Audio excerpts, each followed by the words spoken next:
What's up, good people? Mark Holmes here, and as always, I want to say thank you all for watching, commenting, subscribing, and being part of the Joe Blue Sports Report.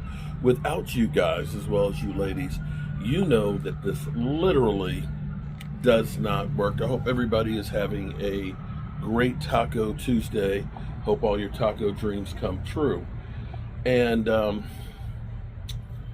got thinking about a few things. Now, first of all, let's talk about Ceedee Lamb. And let's think about where we were last year after the Green Bay game. We don't know to this day what happened that game. But for whatever reason, Ceedee Lamb's body language after two incomplete passes to him just was not there. We had Dak saying things to him, and then Mike McCarthy talking to him on the sidelines, and it just seemed like he checked out of that game. We don't know. I don't know. You don't know. And remember Micah Parsons having him on his podcast over the summer, and he was eating some steak, I think it was. It was like a steak bowl, or it looked good. Whatever it was, it looked good. And he was eating, and he was talking about growing up, that he said he's got some growing up to do. Well, sometimes you don't grow up until you're forced to grow up. And in life, hard times is what really will develop you. And you know the old saying, when you've got money, you got lots of friends, and when you don't, they don't come around? That's because nobody wants to be around you with hard times. The people who are, somebody always calling about something. So Ceedee Lamb admitted that he needed to grow up, that he's had some growing up to do. And of course we had, all the questions and things of going into, subliminal messages that he's putting out on Twitter and things to the Joneses about getting paid and going to work and everything else. And it got ugly. It really, let's be honest, it kind of got ugly. And it's stupid. But you can look at him and you can say, he grew up and he evolved. Now, here's the craziest thing right now. The craziest thing is, I don't think people know this. Now, he is over 1,000 yards. Right now, he's got 4 1,000-yard seasons under his belt consecutively. The only other Cowboy to do that is Michael Irvin. Now, here's where it gets even crazier. If he gets 22 more receptions, 22, just 22, he will have the most to start a career with. Yeah. It's freaking insane.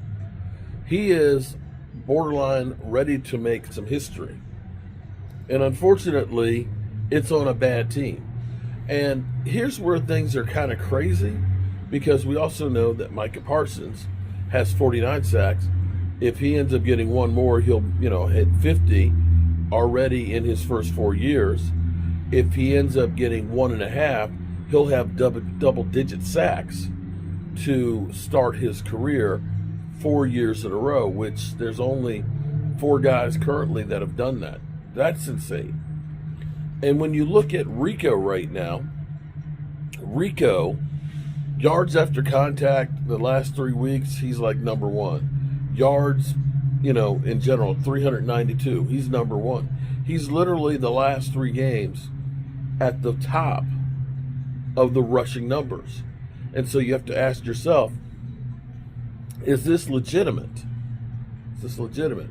And before I get back to that question, I will say that Micah Parsons, much like Ceedee Lamb, has grown.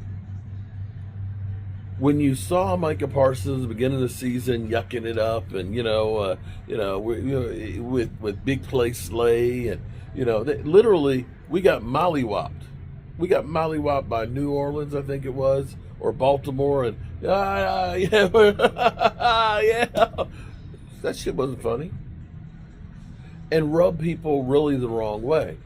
Now, there's a lot of people out there that still say, trade him, get 2 number ones. Well, guys, when you say trade him for 2 number ones, guys, you can arguably look and say that where Micah Parsons was drafted at 12 and look at all the players that were drafted ahead of him, the only one that you might say, maybe I'd take over Micah, is Penny Sewell. Other than that, you got the best player in the draft.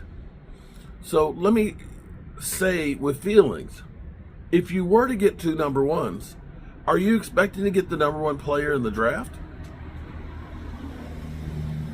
Again, with one of those picks? And then hopefully something else that's better? Because guys that are doing what he's doing, like I said, there's only 4 guys in the NFL that have had double-digit sacks to start their season, and he's on the precipice of doing it too. That's a very short list, and you're damn fortunate to have him without having major injuries to start his career. He's on par with his numbers like D-Ware. He's that good. So we've been talking about growth. We've seen Micah Parsons grow up. We've seen, of course, Ceedee Lamb having growth. Here's the real question that you have to ask. Have the Cowboys grown up in the front office? Now, a lot of people don't know, Will McClay's contract is up too. Will McClay's contract is up too. And when I saw this morning, when I woke up this morning and got out of bed, I had some really fresh thoughts going through my head. Okay. I saw Mike McCarthy's press conference when he was commenting on there were 7 players on the field for the Cowboys that were undrafted. And see, that scares me. That scares me because, you know, that's where Stephen Jones and crew, they say, well, shit, you know, who needs the draft? You know, look at the players that we got out there that weren't drafted. I mean, take Turpentine, man. That guy, boy, he was really doing it up out there. You know, you think about a Terrence Steele, you know, all of a sudden Terrence Steele is turning things around. He got that $82 million contract. That guy wasn't drafted right there. You know, you think about Rico. He the last 3 weeks, he's looked like the best running back in football. So we don't need to do any free agents. We just need to continue to bottom tier shop.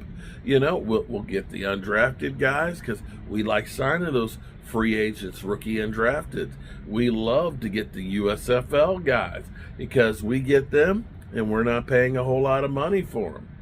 And that's my fear is, they'll look at this and say, we're really good. We're just injured. It's not our cheap guys that are injured. It's our high-priced guys. So maybe we need to stay away from high-priced guys and we just get all cheap guys. We know how cheap and the cheap thinking that Stephen Jones has. And I'm not discounting those guys. I'm not. But before we go crazy, and I know the organization is, because you could say, well, Cowboys won 3 of their last 4 games. Carolina Panthers, they're a 3-win team. Cincinnati, you lost to, they're a 5-win team, including the win that they had over us. The New York Giants, the number 1 pick in the draft, a 2-win team. The only quality team that you played is the Commanders. So I don't know if this is gold that we're seeing or if it's really just pyrite. You know, pyrite looks like gold, but it ain't gold. It's fool's gold. So I hope that as Ceedee and Micah have grown and evolved, you know, Micah's saying, you know, there's not a big difference between $30 and $40 million when you get out there. You know, I'm willing to work with you. That's growth. Have the Cowboys front office grown as well, recognizing that they can't do things the same way, thinking that we're going to win it all. All righty, good people. I'm going to go in here and I'm going to get me something to eat, and I'm going to relax a little bit. I appreciate you guys as always. Peace.